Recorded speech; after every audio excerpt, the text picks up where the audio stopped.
If you win and the Democratic Party gets behind you, who belongs in that party and who doesn't?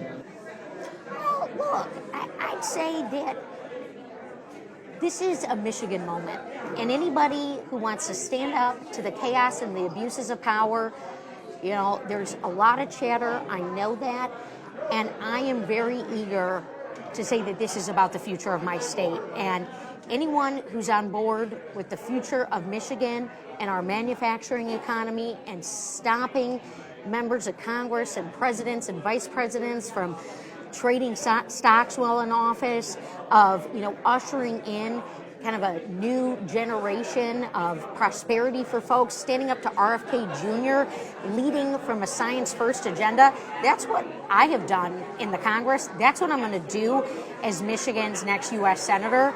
And I think I'm the proven fighter who's meeting the moment. Look, I might be the underdog in this race. That's okay with me. I decided to get uncomfortable, and I'll tell you why. A fully paralyzed veteran last year asked me if he was still going to get his benefit check because he saw Elon Musk swinging a chainsaw around and cutting through our agencies of government. That is not acceptable. Tax dollars need to work for the taxpayers, or they need to be returned to the taxpayers. You saw these protesters outside, concerned about the fact that more than $60 million in PAC money has been spent on your behalf by pro-Israel groups, by other corporate groups. Yeah, by Democrats. What's your response to that? Democrats. Look, this is the same way, Gary Peters, Senator Stabenow, and other tough Democrats have won.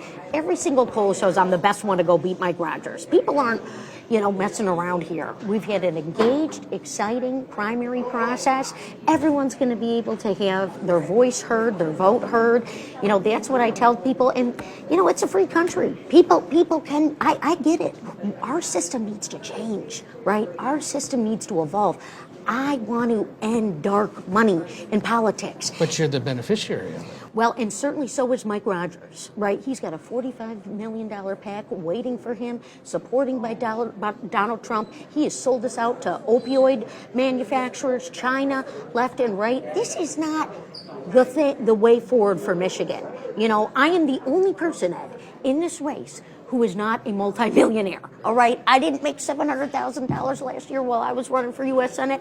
I haven't had a podcast. I've been doing the work for the people of Michigan, meeting the moment to be their champion. And the big concern they have is that one of the groups spending this money is pro-Israel. You're someone who's voted for continuing military aid to Israel at a time when that's not as popular a stance as it once was. Why is continuing to support Israel's military important? You got two different views here in this primary, right? I want a two-state solution. I want long-term peace. I've called out Netanyahu. He's attacked me by name.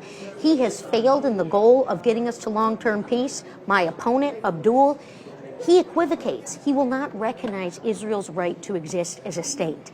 He blamed Israel for when a temple blew up in my congressional district. Both of these represent the extremes. Michiganders want peace. They want humanitarian aid. That was in, a bill I just voted for. I'm not moving into isolationism. I am trying to make sure that we've got peace and that we've got dignity for people in Palestine and in Israel.